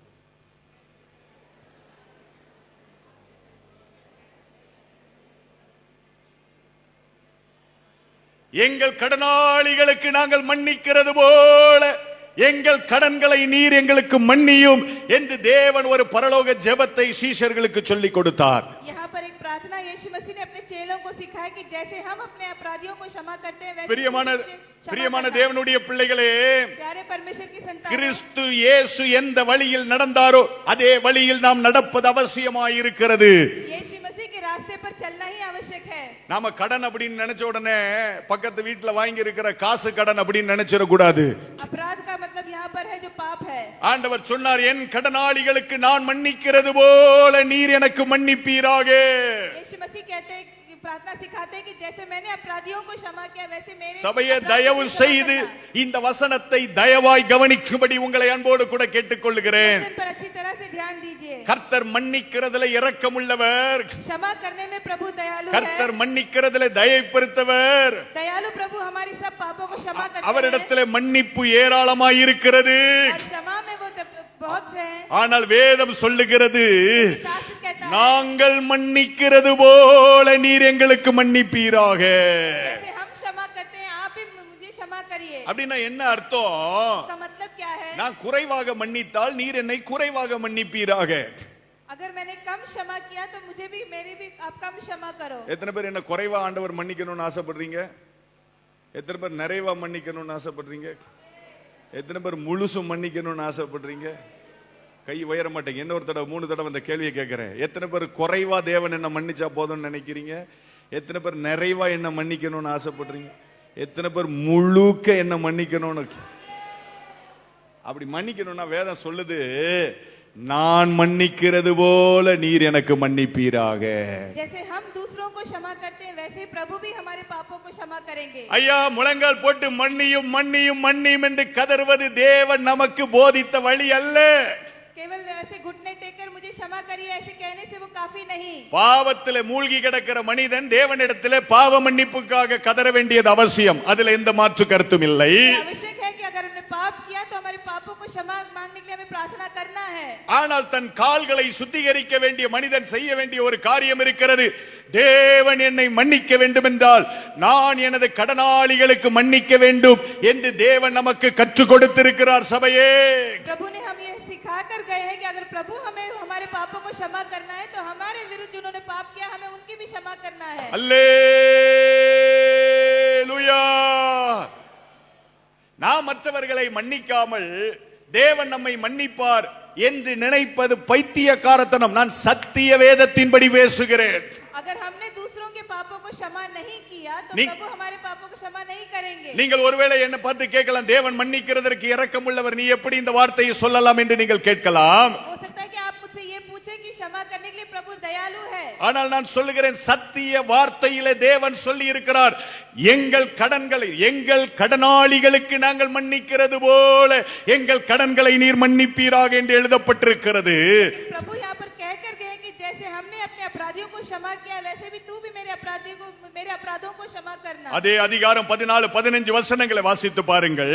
उसी अध्याय में 14वां और 15वां वचन कहता है, வேதம் சொல்லுகிறது, மனிதருடைய தப்பிதங்களை நீங்கள் அவர்களுக்கு மன்னித்தால் உங்கள் பரமபிதா உங்கள் தப்பிதங்களை மன்னிப்பதற்கு கிருபை உள்ளவராயிருக்கிறார். यदि तुम मनुष्य के अपराधों को क्षमा करोगे तो तुम्हारा स्वर्गीय पिता तुम्हारे अपराधों को भी क्षमा करेगा. அடுத்த வார்த்தை சொல்லுகிறது, மனுஷருடைய தப்பிதங்களை நீங்கள் அவர்களுக்கு மன்னியாது இருந்தால் நீ எவ்வளவு குட்டிகரணம் போட்டாலும் சரி, நீ எவ்வளவு கோடி காணிக்கையை கொட்டி கொடுத்தாலும் சரி, உன்னை உன் பரமபிதா மன்னியாது இருப்பார் என்று சத்தியமுள்ள தெய்வம் வாக்கு கொடுத்திருக்கிறார். और यदि तुम मनुष्य के अपराधों को क्षमा न करेगा तो तुम्हारा स्वर्गीय पिता तुम्हारे अपराधों को भी क्षमा न करेगा. சபையே, சத்திய வசனத்திற்கு நேராக திரும்புங்கள். वचन की ओर बढ़िए. சத்திய வசனத்திற்கு நேராக திரும்புங்கள். वचन की ओर मुड़िए. அந்த அழகான கூட்டத்திலே நாம் பங்கு பெற வேண்டும் என்று சொன்னால் स्वर्ग के राज्य में अपने लिए अगर जगह தேவன் बनाना हो, கற்றுக் கொடுத்த மாதிரியை நாம் செய்ய வேண்டியது அவசியமாய் இருக்கிறது. प्रभु ने जो हमें हमें सिखाया वो हमें करना தேவன் है। என்ன மாதிரியை கற்றுக் கொடுத்தார்? प्रभु ने क्या सिखाया? ஒவ்வொருவருடைய பாதங்களையும் கழுவினது போல தேவன் சொல்லுகிறார், மனிதருடைய தப்பிதங்களை நீங்கள் மனதார மன்னிக்க வேண்டும் என்று தேவன் நமக்கு கற்றுக் கொடுத்திருக்கிறார். हमें अन्य मनुष्यों को भी क्षमा करना है, ये प्रभु हमें सिखाते हैं। மன்னிக்க முடியாத வெறுப்பு நம்முடைய ஜீவிதத்தில் இருக்கும் என்று சொன்னால் அந்த இருளின் காலத்திற்கு நாம் எப்படி தப்பிக்கொள்ள முடியும்? अगर हम दूसरों की क्षमा पापों को ना क्षमा करें तो हमारे पाप कैसे क्षमा होगा? மன்னிக்க முடியாத சுபாவம் நமக்குள்ளே இருக்கும் என்று சொன்னால் கிறிஸ்துவை நான் அணிந்திருக்கிறேன் என்று எப்படி நாம் மார்த்தட்டி சொல்ல முடியும்?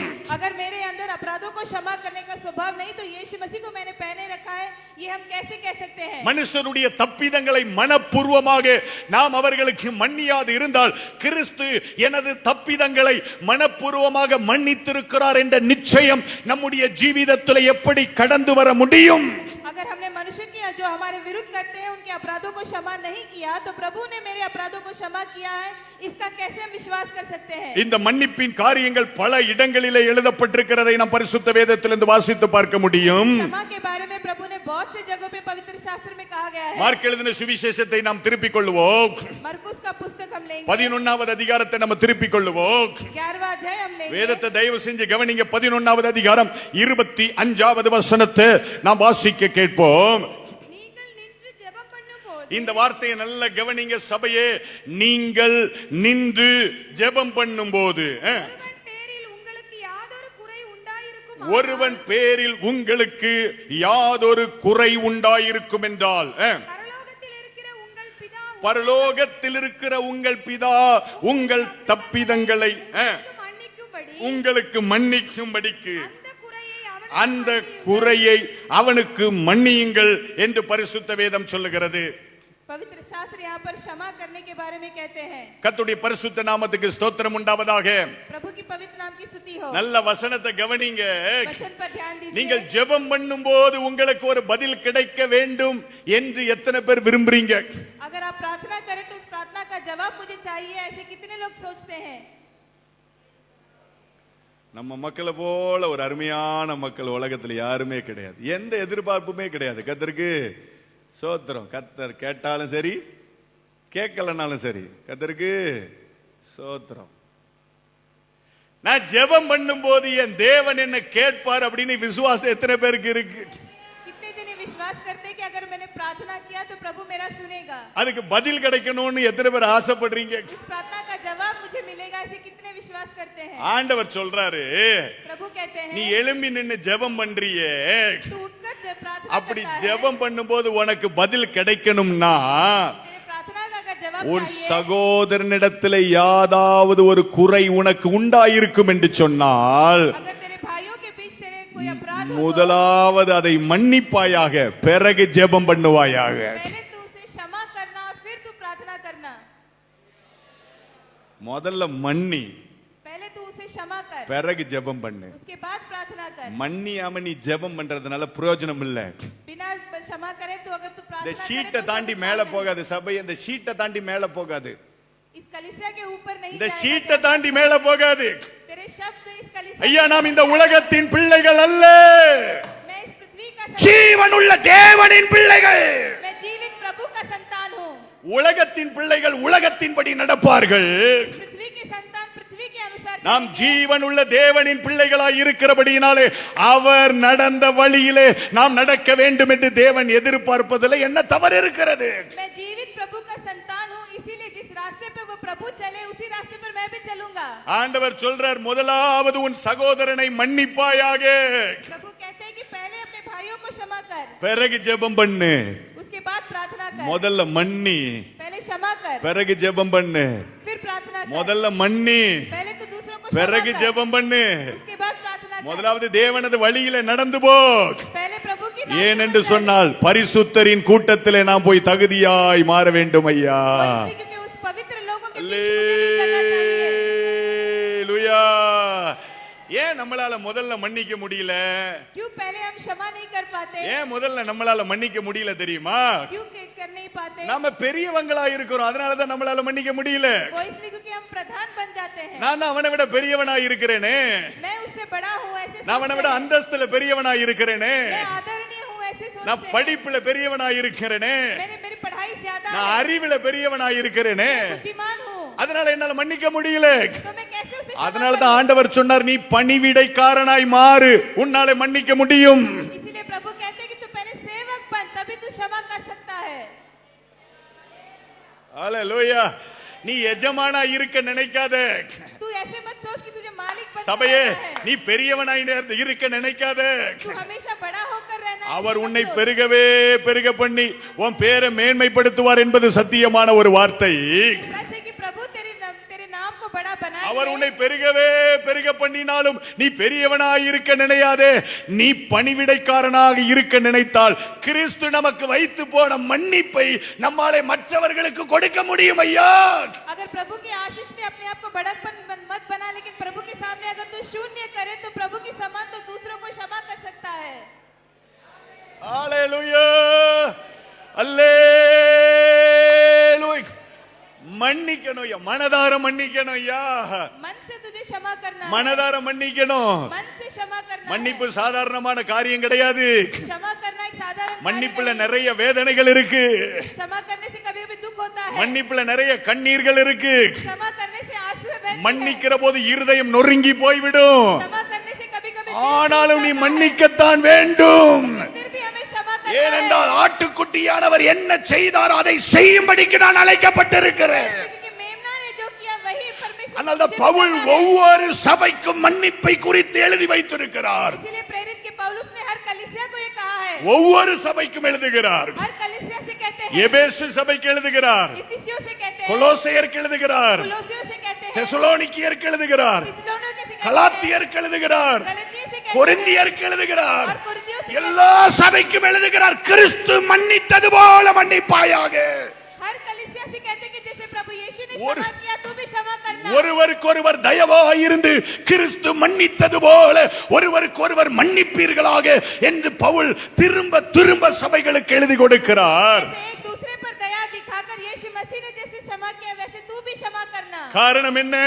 कारण क्या நீ है? மன்னிக்க மன்னிக்க நீ மன்னிக்கப்பட்டு கொண்டே இருக்கிறாய் ஐயா. तू दूसरों की क्षमा करता जाएगा, அல்லே- तेरे पाप भी क्षमा होते जाएंगे। அல்லேலூயா. நினையாத நாளிகையில மனுஷகுமாரன் வரப்போகிறார். जब प्रभु यीशु मसीह का दूसरा आगमन होगा, அவருக்கு முன்பதாக நிற்க தகுதி உள்ளவன் யார்? उसके सामने खड़े रहने का योग्य कौन है? அவருக்கு முன்பதாக நிற்க பாத்திரவன் யார்? उसके सामने खड़े रहने का योग्यता कौन है? எவன் முழுவதும் மன்னிக்கப்பட்டிருக்கிறானோ அவன் ஒருவனே பாத்திரவான். उसके अपराध पूरी तरह से क्षमा किए गए हैं, केवल वही योग्य है। எப்படி ஒரு மனிதன் எப்பொழுது மன்னிக்கப்பட்டவனாக தேவனுக்கு முன்பதாக நிற்க முடியும்? कब कोई मनुष्य पूरी तरह से क्षमा पाकर योग्यता पा सकता है? வேதம் சொல்லுகிறது, நீங்கள் மன்னித்துக் கொண்டே இருங்கள், அவர் நம்மை மன்னித்துக் கொண்டே இருப்பாரே. शास्त्र कहता है कि तुम क्षमा करते जाओ, तुम्हारे पापों को भी क्षमा मिलता जाएगा। மன்னித்துக் கொண்டே இருங்கள், क्षमा करते जाइए, மன்னித்துக் கொண்டே இருங்கள். दूसरों को क्षमा करते குடும்பத்தை जाइए, மன்னிச்சுக்கிட்டே இருங்க. अपने परिवार में क्षमा करिए, விசுவாசிகளை மன்னிச்சுக்கிட்டே இருங்க. विश्वासियों को क्षमा करिए, பக்கத்து வீட்டுக்காரனை மன்னிச்சுக்கிட்டே இருங்க. विरोधियों को क्षमा करिए, தொழிலிலே துரோகம் பண்ணுகிறவர்களை மன்னித்துக் கொண்டே இருங்கள். जो तुझे तेरे धोखा दे उन पर क्षमा करिए, பின்னால பழிச்சு பேசுகிறவர்களை மன்னித்துக் கொண்டே இருங்கள். जो तेरे मजाक उड़ाए उन पर क्षमा करिए। நீதி நிமித்தம் துன்பப்படுகிறவர்கள் பாக்கியவான்கள், பரலோக ராஜ்யம் அவர்கள் உடையது என்று பரிசுத்த வேதம் நமக்கு சொல்லிக் கொடுக்கவில்லையா? धर्म के कारण परिश्रम उठाने वाले भाग्यशाली है, क्योंकि स्वर्ग का राज उनका है, ये पवित्र शास्त्र हमसे कहता है। உங்களை துன்பப்படுத்துகிறவர்களை மன்னித்துக் கொண்டே இருங்கள். जो तुझे अपराधों से भरे वो उनको क्षमा करना, உங்கள் சத்துருக்களை மன்னித்துக் கொண்டே இருங்கள். शत्रुओं को क्षमा करना, உங்களை விரோதிக்கிறவர்களை மன்னித்துக் கொண்டே இருங்கள். जो तेरे विरोधी है उनको क्षमा சபையே, நாம் மன்னிக்கப்படுவோம், करना। तभी हम भी क्षमा நாம் पाएंगे, மன்னிக்கப்படுவோம் ஐயா. क्षमा पाएंगे। நாம் மன்னிப்பதினாலே நமக்கு ஒன்றும் குறைந்து போவது இல்லை. अगर हम दूसरों को क्षमा करें तो हम कमी नहीं होंगे। ஒருவேளை இந்த உலகம் நம்மை கீழ்த்தரமாக நினைக்கலாம், हो सकता है कि ये पृथ्वी हमारी मजाक ஒருவேளை उड़ाए, இந்த உலகம் நம்மை மதிக்காமல் போகலாம். ये लोग हमें क्षमा न करें, பரவாயில்ல, कोई बात नहीं। நான் ஒரு நாள் சிங்காசனத்திற்கு முன்பதாக நிற்க போகிறேன். एक दिन में सिंहासन में जगह என்னை पाऊंगा। பின்பற்றுகிறவன் இருளிலே நடவாமல் ஜீவ ஒளியை அடைந்திருப்பான் என்ற சத்திய வசனம் என் ஜீவிதத்திலே நிறைவேற போகிறது. स्वर्ग के राज्य में भी जो जगह पाऊंगा ये सच होगा। நான் இந்த உபத்திரவ காலத்திலே கைவிடப்பட போகிறது இல்லை. विपत्तियों के दिनों को मैं नहीं देखूंगा, நான் ஜீவ ஒளிக்குள்ளே கடந்து போக போகிறேன். मैं ज्योति में जीवन में जाऊंगा। நான் வெண் வஸ்திரத்தை தரித்திருக்க போகிறேன். मैं सफेद कपड़ा पहनूंगा.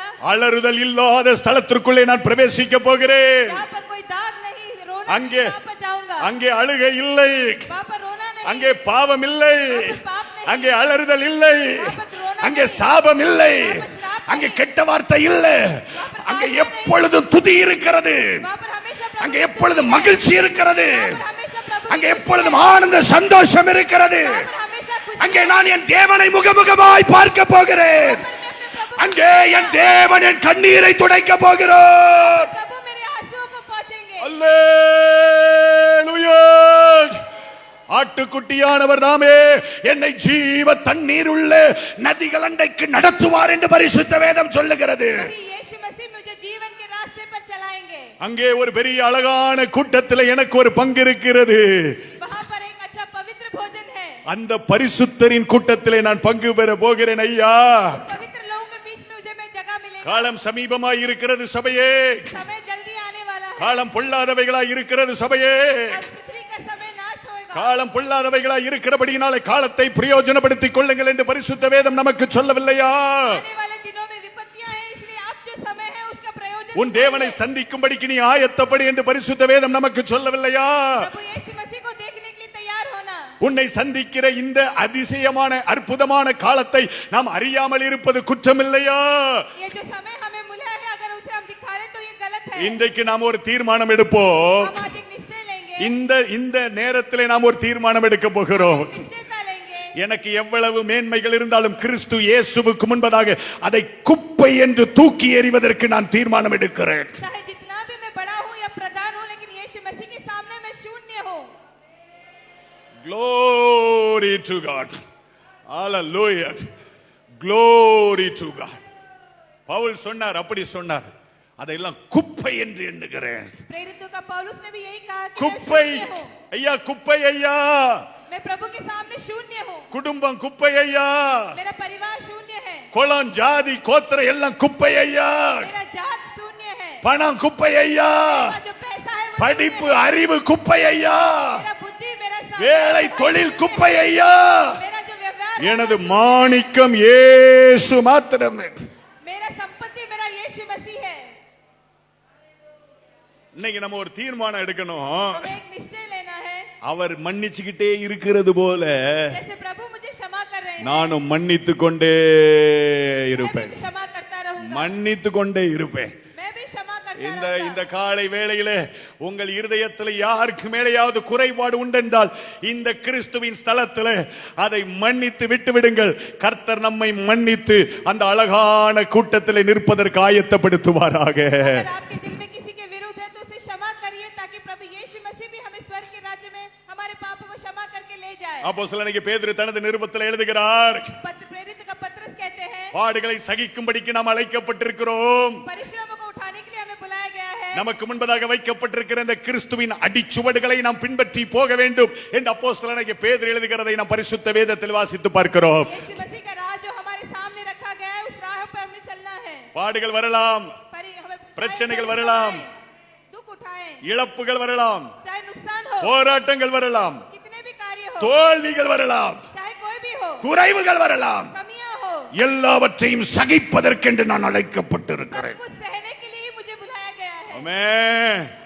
வேதம் சொல்லுகிறது, அவர் வையப்படுகிற பொழுது பதில் வையாமலும் அவர் பாடுபடும் போது பயமுறுத்தாமலும் இருந்தார் என்று அப்போஸ்தலனாகிய பேதுரு தனது நிருபத்தில் எழுதுகிறார். प्रेरितों का पत्रस कहता है कि उन्होंने जो अपने भय को भय नहीं माना. சபையே, ஸ்தோத்திரத்தோட இருப்போம், स्तुतियों के संग रहेंगे, விசுவாசத்தோட இருப்போம், विश्वास से रहेंगे, நம்பிக்கையோட இருப்போம், विश्वास வானத்தை நோக்கி காத்துக்கொண்டே இருப்போம். हम जीकर இயேசு வரப்போகிறார். यीशु मसीह आने वाले हैं.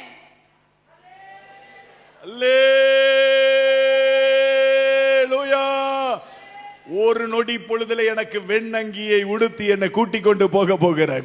मुझे नया कपड़ा, सफेद कपड़ा देकर प्रभु यीशु मसीह मुझे अपने संग ले जाएंगे. ஒரு வெண்ணங்கி, एक सफेद ஒரு कपड़ा, பொன்முடி, एक अच्छा काम, ஒரு வாத்தியம், एक अच्छा ஒரு क्रिया, மேல் வீடு, और एक स्वर्ग का ஒரு राज्य, ஜெயக்கொடி, एक जीत का डर, ஓயாத சந்தோஷம் और कभी पूरा नहीं होने वाला. எனக்கு कभी இருக்கிறது नहीं ஐயா होने वाला மோட்சத்துல. खुशी.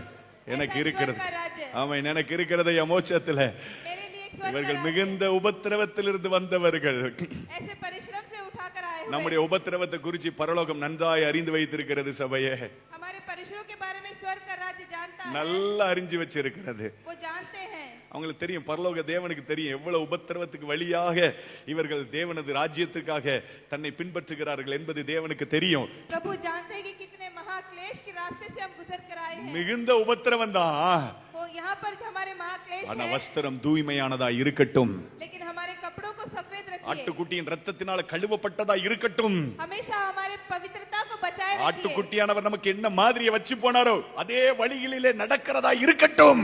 यीशु मसीह ने जो नमूना दिखाया उसी रास्ते पर हमें चलना है. சீக்கிரமாய் ஒரு காலம் வரப்போகிறது. जल्दी एक समय आने वाला है. கூடங்குளம் மாத்திரமல்ல, केवल ये कूड़मूलम नहीं, அகில உலகமும் இருக்கிற கோடான கோடி பரிசுத்தர்கள் ஒரே இடத்துல சேர்ந்து நம்முடைய ஆண்டவரை மகிமைப்படுத்த போகிறோம். पृथ्वी में जितने भी पवित्र लोग हैं, सब लोग एक जगह इकट्ठा होकर प्रभु की स्तुति करेंगे. பரலோகத்தில் பேர் எழுதி இருக்கிற முதற் பேரான சர்வ சங்கமாகிய சபைக்கு நீங்கள் அழைக்கப்பட்டீர்கள் என்று எழுதப்பட்டிருக்கிற வார்த்தையின்படி அந்த மகிமையான சபையிலே நாம் ஆண்டவரை ஆராதிப்பதற்கு நாம் இந்த உலகத்திலே தேவன் நமக்கு கற்றுக் கொடுத்த மாதிரிகளை நாம் செய்ய வேண்டியது அவசியமாயிருக்கிறது. स्वर्ग के राज्य में अपने लिए जगह पाने के लिए यीशु मसीह ने जो इस पृथ्वी का राह हमें बताया है, उसी राह पर हमें चलना है. நாம் எல்லாரும் முழங்கால் படியிடுவோம். हम सब घुटने टेकेंगे. நாம் கொஞ்ச நேரம் கர்த்தருக்கு ஸ்தோத்திரம் செலுத்தலாம். எல்லாரும் முழங்கால் படியிட்டு கர்த்தருக்கு ஸ்தோத்திரம் செலுத்துவோம். ஹல்லேலூயா.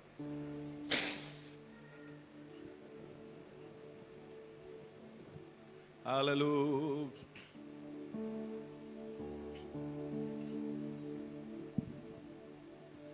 ஹல்லேலூயா.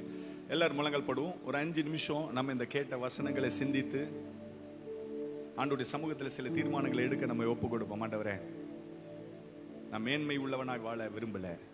இந்த பெருமைகள் எதுவும் எனக்கு வேண்டாம், எதுவும் எனக்கு வேண்டாம் ஆண்டவரே. ஹல்லேலூயா. ஹல்லேலூயா. கொஞ்ச நேரம் ஜெபம் பண்ணுங்க பார்க்கலாம். எல்லாரும் வாயை திறந்து ஜெபம் பண்ணுங்க பார்க்கலாம். ஹல்லேலூயா. சின்னவங்க பெரியவங்க எல்லாரும் அந்த வசனத்துக்கு ஒப்பு கொடுத்து நம்ம ஜெபம் பண்ண போகிறோம். எனக்கு இப்படி இந்த பெருமையோடு மேன்மையோடு வாழ்றவன் அல்லப்பா, தாழ்மை உள்ளவனாய் கிறிஸ்துவின் தாழ்மையை தரித்து கொண்டவனாய் இல்லையா, எனக்கு அந்த கிருபை தாங்க ஆண்டவரே. கேளுங்க பார்க்கலாம், வாய் திறந்து கேளுங்க பார்க்கலாம். எனக்கு அந்த கிருபை தாங்க ஆண்டவரே. ஜீவ வசனத்தை பிடித்து கொண்டு சுடர்களை போல பிரகாசிக்கிற நீங்கள், பிரகாசிக்கிறவர் கர்த்தர் ஒருத்தர் தானே இல்லையா? நானும் பிரகாசிக்கணும்னா அவரை போல மாறணும். கேளுங்க பார்க்கலாம். அப்படியே கொஞ்ச நேரம் ஜெபம் பண்ணுங்க. கொஞ்ச நேரம் ஜெபம் பண்ணுங்க. ஹல்லேலூயா. இப்போ ஆண்டவர் சொன்ன அந்த வார்த்தையை நாம கீழ்ப்படிய போகிறோம். நீங்கள் ஜெபம் செய்யும் போது ஒருவன் பேரில் யாதொரு குற்றம் உண்டானால் முதல்ல அதை அவனுக்கு மன்னியுங்கள். இன்னைக்கு இந்த சபையில நீங்க ஜெபிக்கிற பொழுதே மனதார மன்னிங்க. ஆண்டவரே, நான் அந்த மனிதனை, எனக்கு விரோதமாய் பேசின அந்த மனிதனை மனதார மன்னிக்கிறேன்.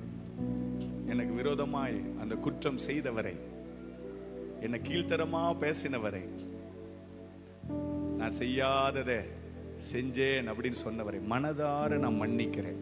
வாயை திறந்து சொல்லுங்க பார்க்கலாம். வாயை திறந்து சொல்லுங்க. அப்படி ஹல்லேலூயா. ஹல்லேலூயா.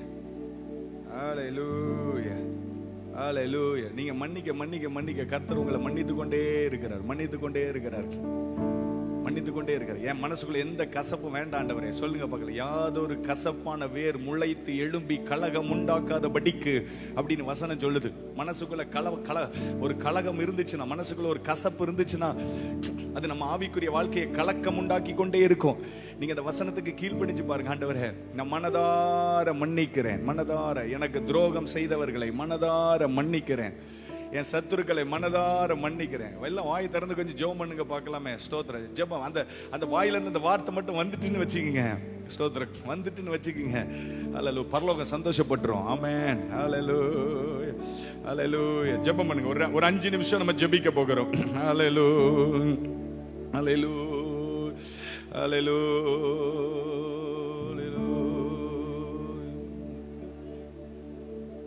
ஹalleluya. மாணிக்கத்தை கண்டு கொண்டேன், மண் எனக்கு வேண்டாம் இனி, பேணி காப்பேன் இதை இறுதி வரை, பேணி காப்பேன் இதை இறுதி வரை. இயேசு கிறிஸ்து என்னில் இல்லையானால்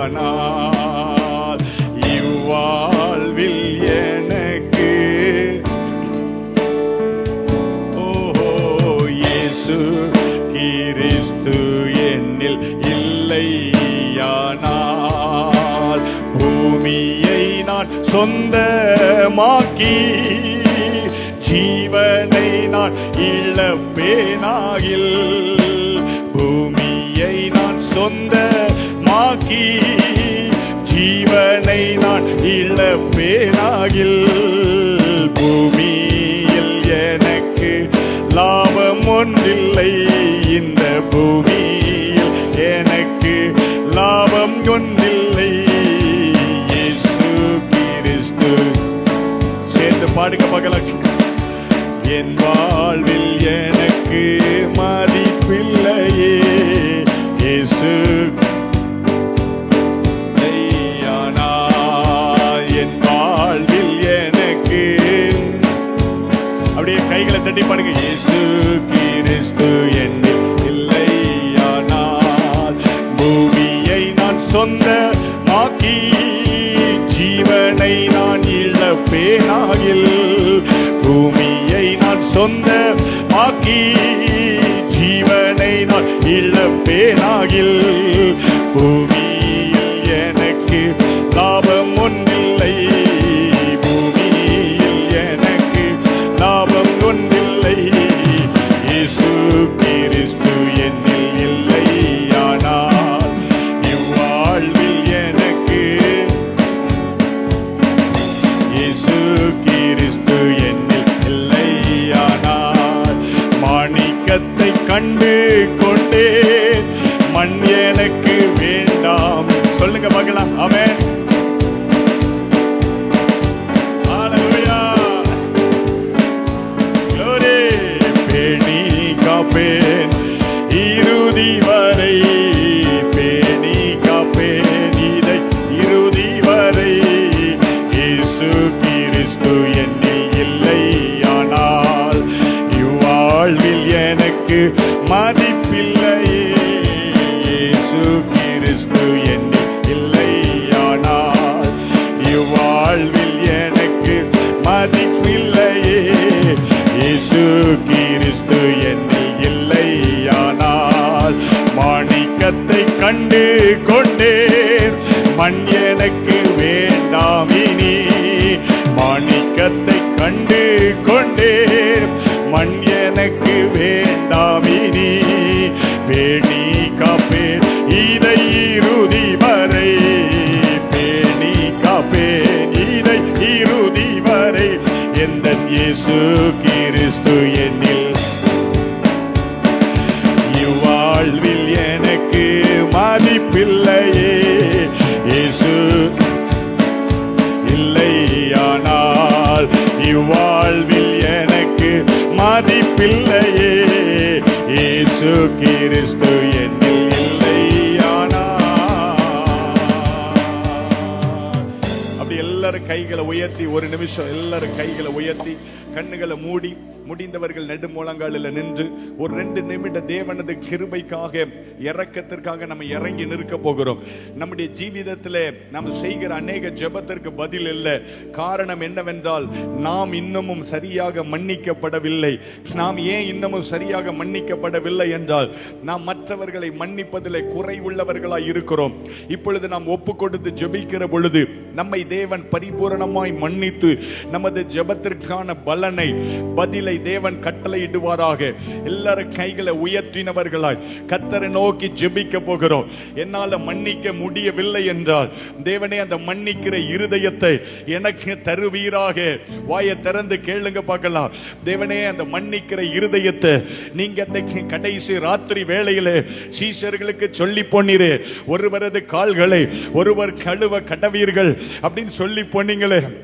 ஒருவரது பாரத்தை ஒருவர் சுமந்து கிறிஸ்து உங்களுக்கு மன்னித்தது போல ஒருவருக்கு மேலே ஒருவர் தயவாய் இருந்து மற்றவர்களை மன்னிக்கத்தக்கதாக, மற்றவர்கள் பாரங்களை சுமக்கத்தக்கதாக தேவனே அந்த மன்னிக்கிற கிருபை எனக்கு தருவீராக.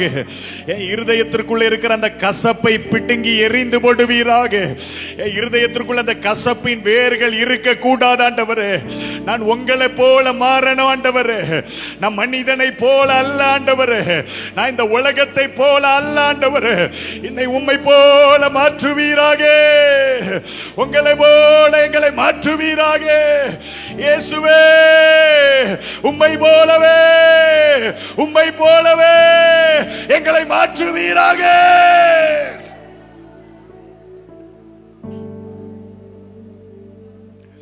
எங்களை மாற்றுவீராக.